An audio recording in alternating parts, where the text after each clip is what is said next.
adoramos e bendizemos o teu nome, ser conosco nesse dia, hoje e sempre. Amém. Bem, a proposta da lição, ela é a caminhada de Eliseu para substituir Elias como profeta. E o autor aproveitou e pegou alguns lugares que foram até interessantes, os lugares que o profeta Elias e Eliseu caminharam, e aí ele nos traz lições grandiosas desse momento da vida de Elias e Eliseu. Ele falou sobre o amadurecimento de Eliseu, né? Então, o primeiro ponto aqui, temos que entender que quando a gente fala sobre Elias e Eliseu, ele foi um profeta muito diferente de Elias, mesmo porque Elias ele vivia escondido por causa da perseguição de Jezabel. Mas Elias, ele consegue enfraquecer Jezabel quando ele mata os 850 profetas que comiam a mesa de Jezabel. Dali para frente, Jezabel ela parece muito fragilizada. E Eliseu, vocês podem ver que ele morava na cidade, ele morava até em Samaria, coisa que jamais seria concebido para Elias. Elias nunca teve sossego, mas Elias conseguiu fragilizar Jezabel de alguma maneira. Tanto que depois de Elias, e no ministério de Eliseu, ela quase desaparece, ela quase não é mais mencionada. Ela só vai ser mencionada quando Jeú vai matar a família real, e dentre elas já Jezabel, que é morta. E por causa da humilhação de Acabe, Deus não faz o juízo no reino de Acabe, mas faz no juízo do seu filho. Mas ela foi uma rainha muito pervertida. E é interessante também que a filha dela depois tenta dar um golpe de Estado no governo do sul, que a filha dela se casa com os reis de Israel e depois ela tenta dar um golpe no reino do sul, usurpar o reino, mas não tem êxito. E aí está aqui Eliseu, cujo nome significa Deus é salvação, foi o sucessor de Elias no ofício de profeta de Israel. Um ponto importante que nós temos que ver é essa sucessão profética. Por que houve uma sucessão profética? Porque o ministério de Eliseu, não ia ser um ministério à vontade, porque muitos profetas eram ordenados, eram consagrados, eram instruídos. Eu não sei como é que era a instrução. Eu gostaria muito de achar um pergaminho, né, um antigo, que explicasse, né, tivesse a explicação de como seria a formação de um profeta na nação de Israel. Instruir, como é que, é assim, tem que fazer isso, tem que ser dessa maneira, tem que buscar dessa forma. Nós não temos. Mas a questão da sucessão é importante, porque Eliseu não vai ser um profeta que ele vai ter o seu próprio ministério, só que ele vai suceder, ou seja, ele vai assumir a liderança de Elias. Os demais profetas não, os profetas eram instruídos, eram formados por Elias, aí botavam eles lá para ser profeta de Israel. Um ponto importante é que a gente vê a partir desse princípio que Elias não era qualquer um. Ainda que o Elias ele não mencione o pai de Elias, não é mencionado o pai de Elias, o Tisbita ali é a cidade que Elias ele nasceu, mas não menciona um pai de Elias. E aí algumas pessoas fazem algumas conjecturações. Ele era bastardo. Uma outra visão é que, como não é mencionado o nome do pai, ele devia ser uma pessoa de origem bem pobre, Não sabemos. É um mistério que é guardado aí das Escrituras para todos nós. Possamos, quando nos encontrarmos com Elias, a gente vai descobrir aí algumas questões com ele. Mas o profeta Eliseu, ele não era um profeta que ia ter um caminho próprio, independente, um profeta, mas ele tinha que assumir a liderança da formação do ministério de Elias. Lembrando que quem vai instituir o ministério profético é Samuel. Samuel que vai instituir o ministério profético. Não que não houvesse profetas. Abraão já é chamado de profeta. Moisés é chamado de profeta. Miriam é chamada de profetisa. Então já havia profetas em Israel antes mesmo. Só que ganha força, ganha princípio ministerial vai ser com Samuel, porque em Deus, em momento algum, ele institui o ministério profético. O ministério profético ele surge, e ali surge a partir do profeta Samuel. Até mesmo quando a gente lê o livro de Juízes, aparecem os profetas ali no livro de Juízes. Débora era uma profetisa, tem um profeta anônimo que ele vai falar contra a casa de Gideão, e assim sucessivamente. Mas Samuel ele cria. Agora, Elias, ele cria uma outra escola, não é uma escola de profetas competindo com a escola de Samuel. Porque quando você lê a história de Samuel, você vai ver que alguns profetas vão suceder a Samuel, vão ser os sucessores do ministério profético de Samuel. Tem Natã, tem Aías, dentre eles, que foram sucessores do ministério profético de Samuel. O Elias, ele cria uma escola de profeta no Reino do Norte por causa da dura perseguição de Jezabel aos profetas de Israel. Dentre eles, podemos mencionar a viúva que tinha os filhos ameaçados, e ela fala: o meu marido era servo, eu conservo na obra de Deus. Ou seja, mas era um profeta que foi assassinado por Jezabel. Algumas pessoas criticam o marido, né, que deixou uma família endividada, criticam o rapaz, né, como um homem que errou, que prejudicou a família. Isso é uma falta de leitura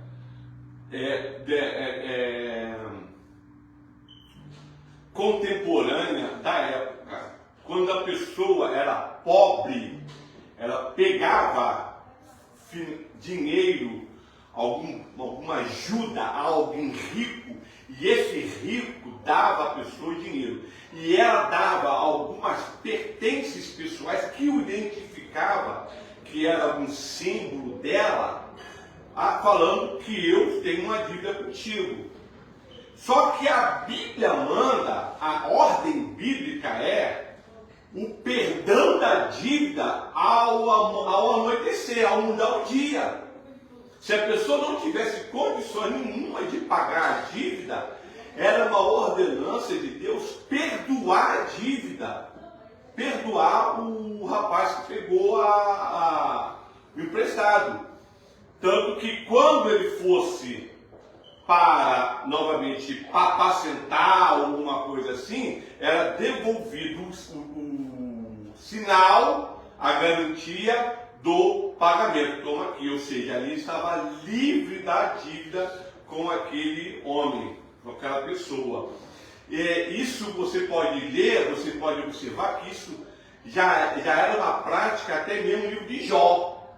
Jó, que a gente coloca contemporâneo de Abraão, acusa Jó disso: você empresta ao pobre, mas não devolve o cajado e a capa do pobre, fazendo ele passar necessidade e não conseguindo sobreviver. Eles acusam Jó com isso. E era uma ordenança de Deus.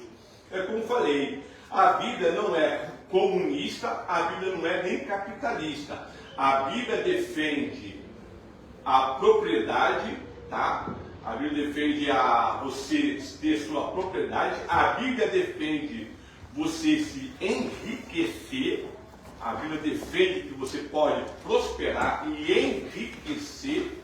O que a Bíblia orienta é ao rico ajudar ao necessitado, ao rico ajudar o pobre.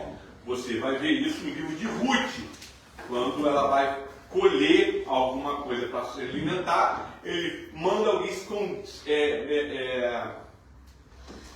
de propósito não pegar algumas espigas ali de cevada para ela poder sobreviver. E ela chega a ter 15 quilos de cevada para poder fazer pão, para poder sobreviver, ela com a sua nora, por causa da atitude que ela fez com sua nora.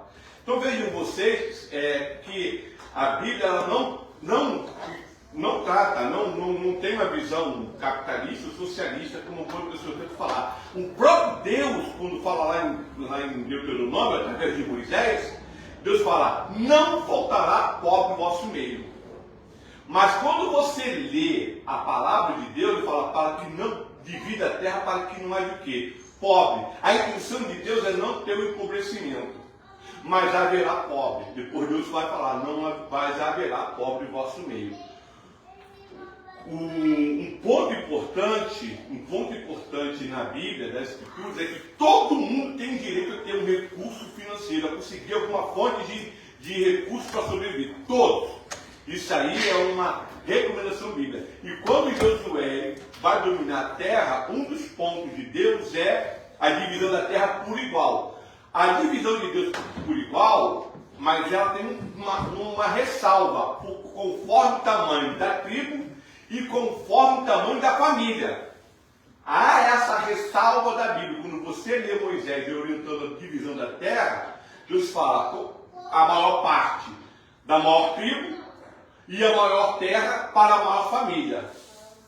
E a Bíblia vai falar sobre essa questão de algumas pessoas vão sobressair, outras não vão ter o êxito que algumas pessoas têm. Isso é natural da própria vida. Aí você vai encontrar a oração de Jabes, lá em Crônicas. Amplia minha terra, amplia minha fazenda. Essa oração de Jabes é interessante, que não é um pedido egoísta, é um pedido que eu quero prosperar, amplia, mas ampliar a terra é mais trabalho, é mais serviço, é mais gente para cuidar. São essas responsabilidades que ele vai ter, mas ele pede para Deus ampliar a sua bênção, a sua vida. E é interessante, vale ressaltar, que Jabes é da tribo de Judá. É da tribo de Judá. Por isso que a tribo de Judá ela vai ser próspera. Ela vai prosperar. Tá? E vai ter ali, não dá tempo a gente falar, mas vocês vão ter ali duas famílias ali da tribo de Judá, que é a casa de Nabal. Né? Ai meu Deus do céu, casou com Davi, foi proteger os animais dele. Abigail? Abigail e Nabal, né? Nabal, né? Né? Nabal, né? Nabal, ele é da tribo de Judá. Ele é descendente de Caleb. E Davi é descendente de outra família. Davi é descendente de outra família judaica. Por isso que ele não quer ajudar Davi. Ali você já vê uma certa rixazinha, não dá para falar muita coisa sobre isso, mas, ou não? Ô pastor, eu tenho uma pergunta. Eu estou vendo aquela série Reis, e eu não sei se é verdade, por isso que eu estou perguntando. Fala que os moradores de Jerusalém, na época de Salomão, quem morava lá não pagava imposto, não. Agora, as outras tribos, fora de Jerusalém, que sustentavam através dos impostos missionária Márcia, nós temos que entender, se é que Jerusalém foi dividida em duas cidades. Existe uma parte que é a cidade de Davi, que era uma cidade administrativa. Tá? Então todos que moravam naquela cidade chamada Cidade de Davi era a família real e eram os funcionários da família real. Esses funcionários da família real que moravam na Cidade de Davi não pagavam imposto. Mas os que moravam nas adjacências da própria Jerusalém pagavam imposto, sim. Tanto que você pode ver isso quando Salomão morre. Então é mais ou menos como se fosse que o Salomão morasse em Brasília, que mora funcionária do governo e mora em Brasília. E aí, por você ser funcionário do governo e morar em Brasília, a senhora é isenta de imposto para comprar carro, para comprar casa, para comprar qualquer mercado, qualquer coisa. Desde que a senhora apresente a sua credencial, mas na verdade era uma cidade muito fechada que não era qualquer um que entrava não. Somente a família ficava lá. Eles podiam sair para visitar a parentela, mas quando voltasse, eles eram bem conhecidos e ali não havia realmente, mas era uma cidade administrativa. Então a cidade de Jerusalém, volta em torno dela, não. Pagavam imposto sim, eles pagavam imposto. Isso aí, arqueologia está comprovando isso aí. Inclusive, Salomão, ele pesou muito o custo de vida entre os próprios judeus. Os judeus não estavam aguentando. Os próprios judeus, Salomão, para poder bancar aquela riqueza toda, ele cobrou um imposto altíssimo em Israel. Só que ao mesmo tempo, Salomão trouxe muita riqueza em Israel. Que a Bíblia fala que o ouro é como pedra na rua. Era ouro para tudo que era lado, era ouro para todo mundo. Então havia uma certa prosperidade, mas também havia um certo peso para pagar. Ninguém quer pagar imposto, ninguém quer pagar. As tribos distantes que sofriam para sustentar o luxo. Não, mas não era só as tribos distantes, não. Todo mundo. É como eu falei, até mesmo se você morasse em Jerusalém, mas não morasse na cidade administrativa, você pagava imposto. Entendeu? Você pagava imposto. Salomão colocou imposto sobre ponte, Salomão colocou imposto sobre fronteiras, sobre estradas. Esse milagre de pagar piedade já era tempo de Salomão. Entendeu? Já era tempo. Então, mas para sustentar o governo, o reino dele. O problema de Salomão é que ele não deu continuidade ao projeto do pai, que é a expansão. Ele tinha que dar continuidade. Por exemplo, eu estou até fugindo um pouco da edição. Quando Davi assume o reinado, Jerusalém havia perdido 1/3 do seu território original. Quando Saul assume o reinado, Saul já havia perdido a parte leste, a chamada Transjordânia, tá? A Transjordânia já tinha perdido tudo. A Transjordânia estava toda perdida. O que é Transjordânia? Pós o Jordão. Cisjordânia, antes do Jordão. Transjordânia, após o Jordão. Por isso que Moisés, ele fala no livro da sua oração, que ele está no lado de cá do Jordão. Ele fala assim, estou do outro lado, da outra margem do Jordão. Porque ele não atravessou o Jordão, ficou numa parte chamada Transjordânia. Cisjordânia, lá de cá do Jordão. Transjordânia, lá de lá do Jordão. Ainda tem o Jordão? Hã? Ainda tem o... Tem, claro que tem. Claro que tem. Ainda tem. O Jordão nada mais é que uma fissura de um terremoto. Mas vamos deixar para lá, se depois a gente... O Jordão não é um rio natural. A água aproveitou a fissura de uma placa tectônica para poder ir. O Jordão é bem fundo, tem 19 metros de profundidade. Tá? O parque mais fundo do Jordão tem 19 metros de profundidade. Ele não é um rio raso, não. Bom, vamos lá. Então, só para a gente ter esse background, né? Esse pano de fundo, para nós entendermos algumas questões do profeta Eliseu. Então, Eliseu, ele vai pegar uma Jezabel fragilizada, ele vai pegar uma nação de Israel em que o culto de Baal já está bem capenga, graças a Elias. E ele tem um sucesso maior que Elias em muitas áreas. Então, porque ele mora na cidade. Ele vai morar na própria Jerusalém. E ele vai transitar. Você não vê Eliseu fugindo. Você vê Eliseu fugindo? Não, eu não vejo Eliseu fugindo, mas você vê ele fugindo por causa de Isabel. Aí vem uma questão importante, cuidado com essas pessoas.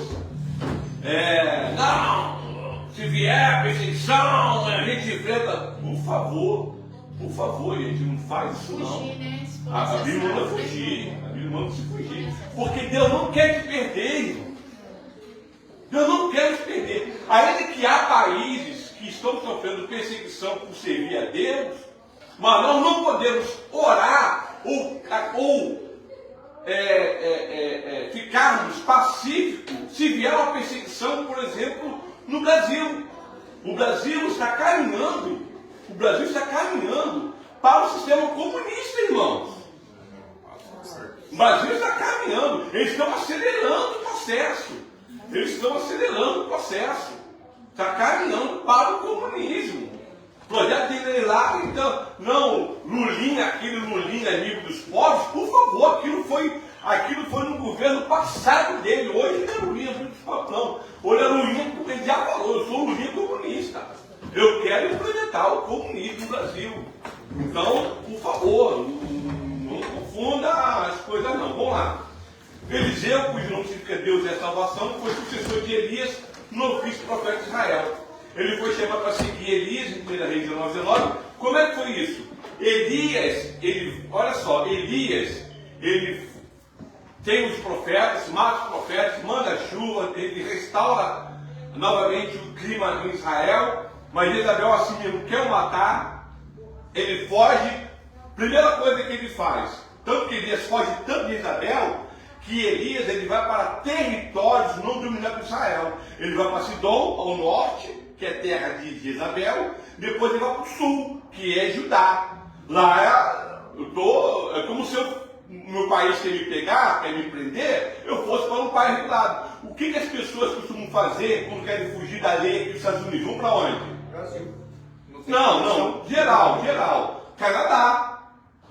Se você está mais aqui, como nós estamos muito no norte, todo mundo, Canadá. Inclusive Nova York faz divisa com o Canadá. Canadá. Se você está para o sul, você vai para onde? México, né? Você vai para o México. Então, eu estou falando então, você vai para um outro país. Indo para outro país, você cometeu crime naquele país? Não, então você não pode ser preso. Prometeu crime no Canadá? Não pode ser preso. Então a questão toda é fugir da prisão. Então vão para outro território. Foi isso que Elias fez. Ele vai para o sul, que é Judá. Quem manda? Jezabel tem jurisprudência em Judá? Não. Por isso que ele vai para Judá. Só que ele vai mais ainda. Elias, quando chega no Monte Horebe, por que ele livra o Monte Horebe? Porque Elias vai para o Monte Horebe, onde foi dada a lei de Deus para Israel. Monte Horebe. Na verdade, chamada Cordilheira de Horebe, no Monte Sinai. Tá? Cordilheira de Horebe, Monte Sinai. Mas chama Monte Sinai. Essa ideia de cordilheira, de serra, não tinha não. Mas ele vai para Horebe. Por que ele vai para Horebe? Senhor, mataram todos os seus profetas. Só eu sobrevivi. Elias vai lá, pode matar todo mundo. Ninguém merece viver naquela terra. Elias pede a Deus para mandar um exército e destruir totalmente a nação de Israel, para ele recomeçar Israel. A intenção de Elias era recomeçar a nação de Israel. Por isso que Deus pergunta, por que está fazendo aqui? Por que você está aqui? Por isso que Deus pergunta a ele. Porque Deus conhecia o coração de Elias. Elias estava, pronto. O único que te serviu estava lá, então pode matar e destruir todo mundo, porque o que te impedia de destruir a nação de Israel não estava lá. Pode mandar fogo lá, destruir, matar todo mundo, que a gente recomeça tudo de novo. Aí Deus fala, o que está fazendo aqui? E é interessante que Deus responde com fogo, um vento que quebra pedra. Olha só, não foi qualquer vento, imagina um vento que quebra pedra. Aí daqui a pouco vem uma brisa mansa e suave, porque eu falei, é assim que eu trato com as coisas. Não é com fogo, não é com ira, não é com ardor, não é com violência, mas eu trato manso, suave. Aí ele fala, o que está fazendo aqui? Aí ele fala, só eu sobre os profetas. Não, eu tenho ainda 7 minutos no meu joelho. Volta, porque tem muita coisa para acontecer ainda. Esse que é muito de Deus. Tem muita coisa para acontecer. Tu vai ungir o rei de Israel, vai ungir Jeú. Você vai ungir o rei de Judá, você vai ungir o rei de lugar do rei da dinastia de Acabe, e você ainda vai ungir Eliseu como profeta no teu lugar. Ele recebeu três missões. Qual que ele cumpre? Ele cumpre com Eliseu. Ele cumpre com Eliseu. É Eliseu que ele vai ungir primeiro. Porque os outros 2 profetas, os outros 2 reis de Israel, quem vai ungir é Eliseu, não é Elias. Ele foi levado. Então vejam vocês que Elias ali, ele é o sucessor de Eliseu, perdão. Eliseu vai ser o sucessor do governo de Elias. Ele sucede. E aquilo que foi incumbido a Deus para Elias fazer, quem faz? Eliseu. Porque ele é o sucessor de Elias. Elias vai deixando algumas coisas pendentes. Eliseu completa o ministério. Jezabel morre quando Eliseu substitui Elias. Não. Jezabel vai morrer ainda depois. Quem vai matar Jezabel vai ser Jeú. Vai ser Jeú. Mas ela morre depois. E Eliseu está vivo. Elias está vivo? Não, Eliseu está vivo. Elias já foi trasladado. Ok.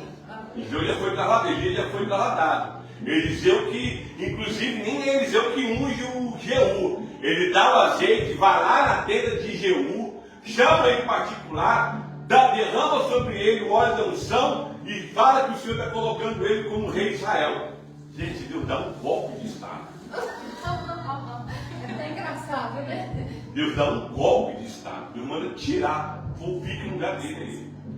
Deus dá um golpe de Estado. E ele mata toda a descendência, inclusive de Jezabel. Aqui, ó, há muitos relatos bem conhecidos do serviço de Eliseu como profeta. Ele curou a água de Jericó, ele foi zombado por jovens, aqui ele acabou amaldiçoando, resultando na morte deles por meio da ataque de urso. Isso aqui tem muitas pessoas, né? Acho pesado isso, acho pesado essa questão, mas zombar de um profeta, assim, não é zombar. E a gente não é a zombaria que a gente tem de hoje. Esse zombar do profeta está fazendo o quê? Eram crianças que não aceitavam a orientação espiritual de Eliseu. Eram crianças que estavam totalmente comprometidas com a adoração de ídolos que competiam com Deus de Israel. E eles, o desrespeito é tão grande, sobe calvo, Saulo, ele era calvo. Né, Gilberto? Temos um parceiro aí, eu também estou ficando, Gilberto. Ficando com você daqui, né? Mas é uma benção aí. E ele sobe calvo, também só. Veio um urso e pegou todos eles. Gente, tem umas pessoas aí que descredibilizam a Bíblia e falam que não havia urso em Israel. Havia urso, sim. Havia urso. Se você, eu era garoto, assim, bem novinho, quando fui para o Jardim Zoológico no Rio de Janeiro, eu conheci o urso persa. O urso persa, ele tem um friso branco aqui no peito, um V, né? Todos eles têm um frisozinho branco aqui, né? Claro, mas alguns bem feitos, outros não tão bem feitos e tudo mais, mas é um conhecido aqui, que todos que tinham aqui. Esse frisozinho era o urso persa. E outra coisa, o urso polar não é branco. Não é? O urso polar, ele é urso preto. Por causa da falta de, como ele está muito ao norte e tem pouco sol, então ele pega pouca pigmentação, ela fica branca. Mas se você olhar por baixo, ela tem uma pelezinha escura. Isso aí descobriram recente. Igual a zebra, né? Zebra é branca, lisa branca. preta de lista branca ou branca de lista preta? Ela é preta de lista branca. Porque tem mais lista branca do que preta. Essas coisas que acontecem aí. Então ele multiplicou a da viúva, ele profetizou o filho de uma rica família, a sunamita, interessante a questão da sunamita. E aqui vai as profecias, as manifestações, ministério de Elias, que nós vamos falar daqui a pouco sobre uma questão muito importante, que é porção dobrada. Tá? Porção dobrada. O crescimento de Eliseu. Então o crescimento de Eliseu, a segunda lição, ela vai acontecer acompanhando as cidades que Eliseu e Elias vão acompanhando até Elias ser totalmente tomado. A primeira é Gilgal. Gente, deixa eu falar uma coisa. É que a maioria não tem revista porque não tinha muita revista dominical. Mas eu não sei ainda a fonte ou a origem do comentário da revista dizendo que Gilgal vem a palavra Gólgota. Não tem nada a ver. Gilgal quer dizer rolando, tá? Lugar de rolar. Mas é um lugar importante que vai simbolizar santificação. Quando Israel sai do Egito e está entrando na terra da promessa, o que acontece ali? A circuncisão. Então, quando eles entram na terra da promessa, aqueles meninos que nasceram e cresceram no deserto vão ser circuncidados, porque até então não eram circuncidados. E vão ser circuncidados aonde? Em Gilgal. Por isso que chama opróbrio, rolar o opróbrio, tirar o opróbrio, tá? E aí está aqui explicando, a nova geração cresceu no deserto e só em Gilgal foi circuncidada. Em Gilgal temos a primeira Páscoa em Canaã, tá? Foi a primeira celebração da Páscoa em Canaã. Foi ali que o maná cessou, tá? O maná cessa em Gilgal, porque agora eles vão comer do fruto da terra. E Gilgal, gente, vai ser um centro de guerra de Israel. Vai ser o quartel-general de Israel para conquistar a terra de Israel. Vai ser Gilgal. Tanto que Moisés, Josué, era sempre voltando para Gilgal, como você lê as escrituras. E ali ele vai para o sul. Tá? O Josué começa a conquistar o sul e depois o norte. Na verdade, quando você lê bem a estratégia de Josué, Josué não tem intenção de conquistar tudo de uma vez só. Mas acontece que ele vai para o sul. Ele vai chegando para o sul e vai conquistando algumas cidades. Aí Zofar, que era a cidade mais importante do norte, ela reúne 30 e tantos exércitos como o capital de Israel. Mas não era a intenção de Josué, mesmo porque ele tinha que espalhar toda a nação, ele tinha que deixar a nação compacta para poder ganhar as guerras. Espalhar ela estava ameaçada de perder as guerras.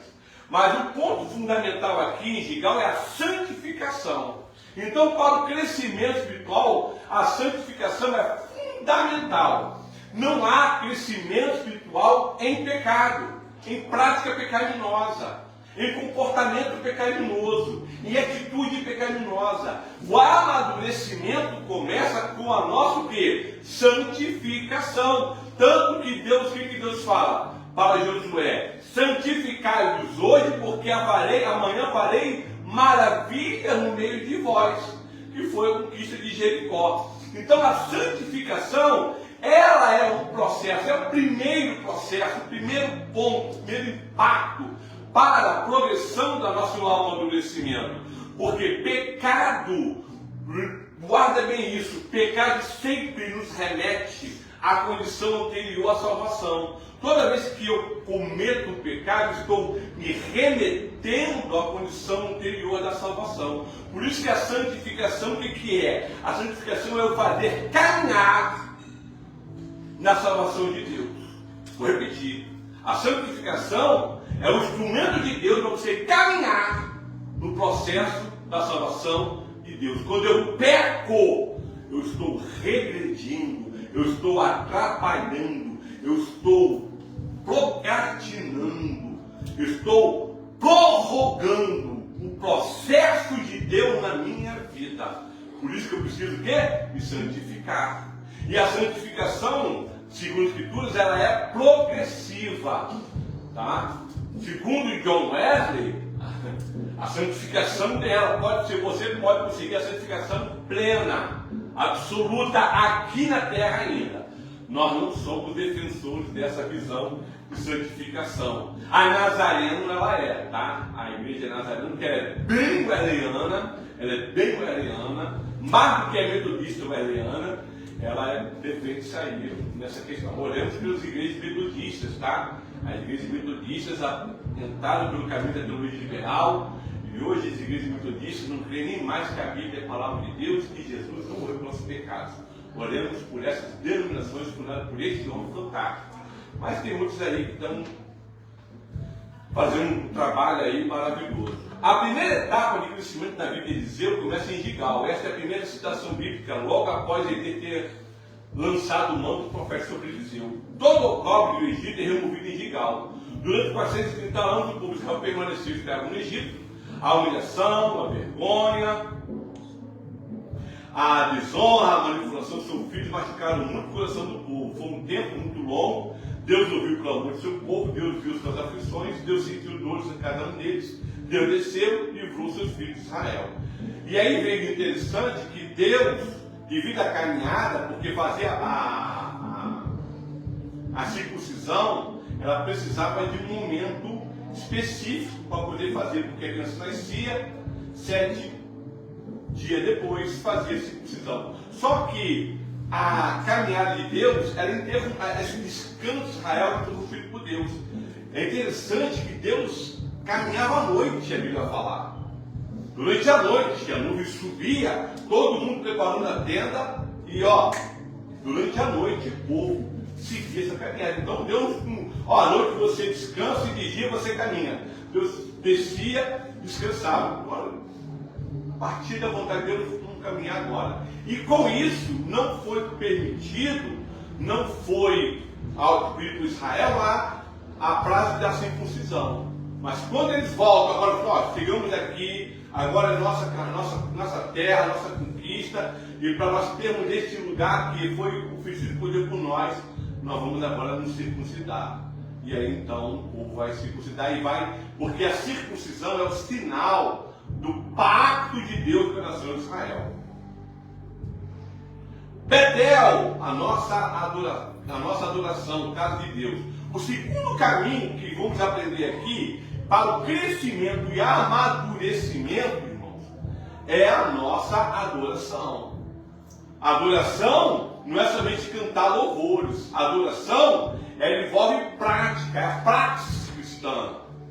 A adoração, o que é? Eu falo de culto, não gosto muito da palavra adoração. Eu vou falar de culto, porque o culto envolve 3 elementos. 3 elementos. Adoração, proclamação e oração. São os 3 elementos fundamentais do culto. Adoração, proclamação e oração. Esses 3 elementos o cristão tem que construir diariamente. A gente tira meia hora, pelo menos, de leitura da Bíblia, oração e um momento de adoração a Deus. E nossa adoração sempre buscando engrandecer a Deus, sempre buscando o seu reconhecimento de quem é Deus. Deus é o Criador. Eu gosto muito de falar como Deus como Criador. Às vezes eu fico só lendo o universo, os planetas distantes, aquelas nebulosas, eu gosto de ver aquilo tudo, porque eu fico olhando assim, como Deus é grande, como Deus é maravilhoso, como Deus é poderoso, como Ele se estende. E a Bíblia fala que Ele é infinito, que Ele, ou seja, Ele vai além disso tudo aí. Eu gosto muito de falar um pouco sobre essa questão. Então Betel é a casa. Então o cristão, ele tem que ser um cristão que ele cultive esses 3 projetos. Irmão, se nós não formos cristãos de cultuar Deus diariamente, o nosso progresso espiritual ele estará comprometido. será comprometido. Então reserve meia horinha, porque daqui a pouco você vai ver que meia hora não é suficiente, o seu coração vai arder mais, a sua mente vai te acusar mais, o seu espírito vai ficar mais vibrante, querendo mais e mais, e aí então você, não importa se você quer fazer de manhã, se você quer fazer depois quando chega em casa, o importante é você reservar aqueles minutos. Nós não podemos fazer o culto uma vez por semana, somente quando vem à igreja. O seu culto semanal, vindo aqui à igreja, é fundamental para nós fortalecermos uns aos outros. Mas o seu culto diário, aquele momento diário, nem que seja um capítulo da Bíblia por dia, nem que seja um momento de oração rápida, mas uma adoração, isso tem que ser feito diariamente para que possa haver crescimento, para que possa haver desenvolvimento espiritual para nós, senão a gente vai ficar fácil sendo vítima aí e sendo seduzido por um monte de coisa. Hoje, a heresia está muito sofisticada, tá? Muito sofisticada. Antigamente heresia, eu fico às vezes saudade que heresia era cortar cabelo, usar calça comprida e bermuda. Hoje em dia, heresia é coisa bem mais pesada, bem mais forte. Hoje estamos vendo cada vez mais falsos profetas, falsos ensinadores se levantando hoje e pervertendo a palavra de Deus. E quando o cara fala, olha, criticou a Bíblia, gente, criticou a Bíblia, larga essa pessoa. Não, a Bíblia aqui, a Bíblia tem erro, a Bíblia não está totalmente correta. Ih, para de ouvir. Você ouviu isso, você admirava a pessoa, ouviu, ora, agradece e sai desse tipo de gente que fala essas coisas para vocês, tá? E também aquelas vozes que competem com a voz pastoral. Cuidado com as vozes do YouTube que competem com as vozes pastorais. Muito cuidado, tá? Porque tem gente aí que ouve o pastor, mas prefere seguir a orientação das vozes do YouTube e não sabe a teologia teológica por trás do personagem e falando, incitando as pessoas contra a igreja, contra a obra de Deus, contra a liderança da obra de Deus, contra você mesmo e tentando remodular. Igual esses caras, não, a Bíblia não quer dizer isso. Quando eu ouço isso, para, quer inventar roda. Jesus, deixa lá, está de acordo com as Escrituras, está de acordo com a palavra de Deus. Igual o cara falou uma vez, não, tinha que chamar, dela tinha que acompanhar mesmo, é a obrigação dela. A Bíblia fala, por você não crer na minha palavra, não é você que vai matar o chefe, o rei da opressor. Então, a Bíblia contradizendo a Bíblia. Então, a próxima etapa é na Betel, que fica a casa de Deus, lugar de encontro de Jacó com o Senhor, chama-se Luz.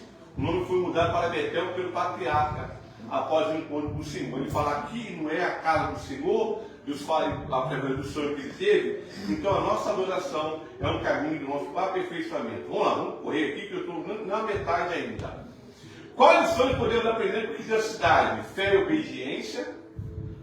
Aí vem Jericó, né? A segunda cidade, a terceira cidade que Eliseu e Elias vão passar junto é Jericó.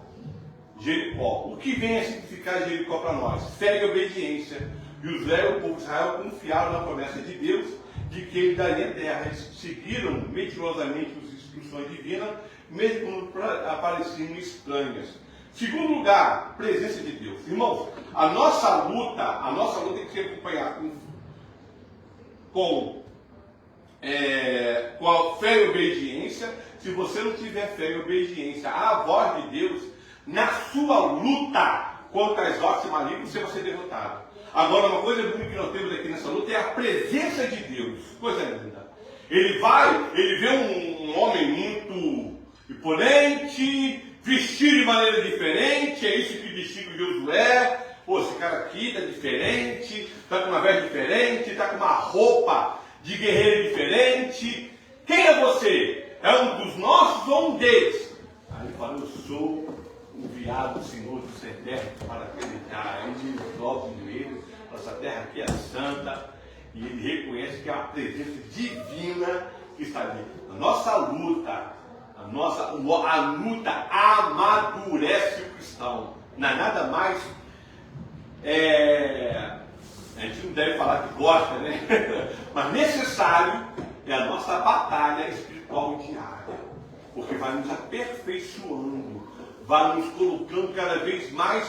E por que é importante a gente enfrentar as lutas? Para nós ajudarmos uns aos outros. Irmãos, ajudarmos aquele que está em batalha, aquele que está em luta, aquele que começou uma guerra. Precisamos, através da nossa experiência, através do nosso cotidiano, sabermos como lidar e sabermos ajudar um ou outro na luta que o outro está passando e enfrentando. Devemos ser cooperadores um dos outros. Mas tem gente que acha que isso torna superior, melhor. Isso te faz mais hábil, mas não quer dizer que por causa disso eu tenho que dominar o outro, tenho que dar ao outro instrumento, dar ao outro capacidade, dar ao outro. Eu passei um pouco por isso. Quer dizer que nem todo mundo vai passar pela minha experiência, nem todo mundo vai sofrer a tentação, a provação de Jó, nem todo mundo vai passar pela provação de Abraão, mas todos os dois vamos ensinar que, mesmo que seja difícil as provações, Deus quer que você termine sobre elas obediente a Deus, servindo ao Senhor, adorando o Senhor, vencendo nesse momento. Então, nós temos que aprender a vencer nossas lutas. E aí também temos o quê? O que podemos aprender nessa nossa batalha, nessa nossa luta? Poder de Deus. Veja você que o poder de Deus se aperfeiçoa, o poder de Deus se manifesta no nosso dia a dia, mas também nas nossas lutas. Clame a Deus na sua necessidade. Clame a Deus na sua angústia, na sua incapacidade. Às vezes não temos capacidade para vencermos as lutas que vêm sobre nós. Mas nós temos um Deus capaz, um Deus que é amoroso, um Deus que no tempo certo vai virar sobre nós. Às vezes demora, né? A gente precisava de ontem. Mas Deus vem só 4 dias depois. Não é isso? Deus demora a entender a gente. Deus faz o nosso Lázaro morrer. Mas ele ressuscita o Lázaro em nome de Jesus. Amém? Coisa boa. Persistência e paciência. Então a luta vai nos ensinando. Tudo isso aí é importante na nossa superação, nossa conquista. Unidade e cooperação. Deus honra suas promessas. A conquista foi feita. A batalha foi vitoriosa. Deus não vai te perder, irmão. Nessa luta que você está passando. Nessa provação que você está passando. Deus não leva você nessa luta para te perder. Deus não leva essa luta para você sair derrotado. Deus não leva você nessa luta para você sair desanimado. Deus leva você nessa luta para você sair vencedor. E nessa luta, quando estiver apertado, fosse difícil, busque a Deus. A orientação que o Senhor lhe dará. E às vezes Deus não vai te dar uma orientação de outro, de alguém. Deus vai falar diretamente com você, através da sua vida, através da sua palavra. Teve uma vez que a pessoa estava numa situação, estou buscando de Deus uma palavra para resolver isso aqui. Eu falei, irmã, já está na Bíblia. Isso que a senhora está buscando, já há uma orientação da Bíblia sobre esse assunto. E o texto para a pessoa. E ela não sabia, está aqui. Por isso tem que ler a Bíblia. Por isso temos que ler a Bíblia. Aí o Jordão. Por que Jordão? Porque o Jordão é o quê? É o aspecto para a gente já agir para vencermos e realizarmos a obra do Senhor. Quando, veja bem, 4 pessoas abriram o mar. Moisés, Mar Vermelho. Josué, o Jordão. Elias, o Jordão. E Eliseu, o Jordão. 3 vezes o Jordão, não foi mais 3 vezes. Então veja vocês que o Jordão foi aberto, por o mar, pelo cajado de Moisés.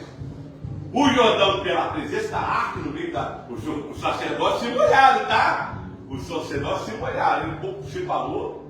Depois Elias pega a capa dele e bate no Jordão, o Jordão abre e ele atravessa.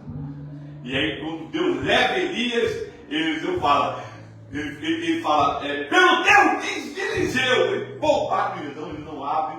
Aquele foi o primeiro sinal miraculoso de Elias. Por que, agora vejam só, por que Eliseu precisava fazer aquilo? Para Deus falando para ele, você é o novo sucessor de Elias. Da mesma maneira que Elias operou maravilhas, eu vou operar maravilhas por vosso meio. Aquilo que Elias não fez, eu vou fazer por meio de vocês. Irmãos, nós somos o Eliseu e Jesus é nosso Elias. Ele começou uma boa obra e ele quer que a igreja dê continuidade à obra que ele começou. Nós somos a sucessão do ministério de Jesus aqui na terra. Coisa linda, né? Que honra que Deus está nos dando. Que honra Deus está nos ministrando. E aí ele fala, Eliseu pergunta, o que você quer? Eu quero porção dobrada. Irmãos, Eliseu fez o dobro do milagre de Elias? Sim. Alguns foram 7 a 14, outros foram 14 a 28. Mas a palavra porção dobrada não significa fazer o dobro que o outro fez. A palavra porção dobrada é uma palavra, um hebraísmo, tá? Era um hebraísmo que significa herança. Por exemplo, eu tenho 3 filhos, aí eu morri. Metade da minha renda vai para o filho primogênito. A outra metade vai dividir entre os 2 filhos. Se eu tiver 4 filhos, a metade que eu tenho é do meu filho mais velho, primogênito. A outra parte é dividida entre 3 irmãos.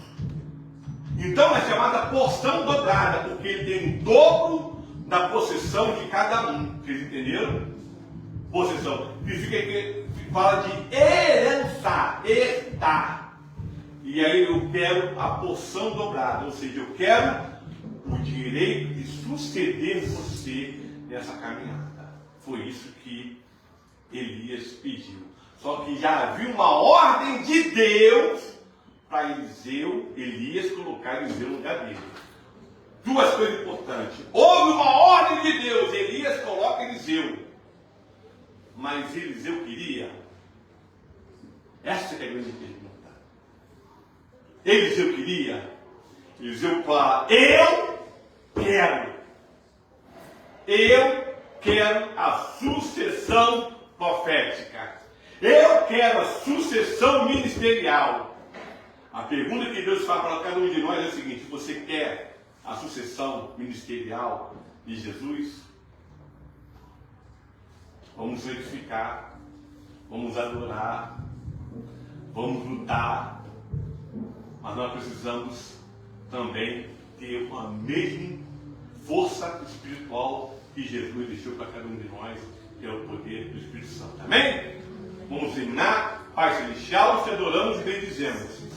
Senhor, obrigado por tua palavra, por tua instrução, por tua mensagem, e que haja em nós, Senhor, o desejo, progredir, crescer, amadurecer, pela santificação, pela adoração, pela luta, mas também pelo serviço. Ser conosco hoje e sempre. Amém. Irmãos, tomamos café e vamos daqui a pouco descer para o nosso maravilhoso culto.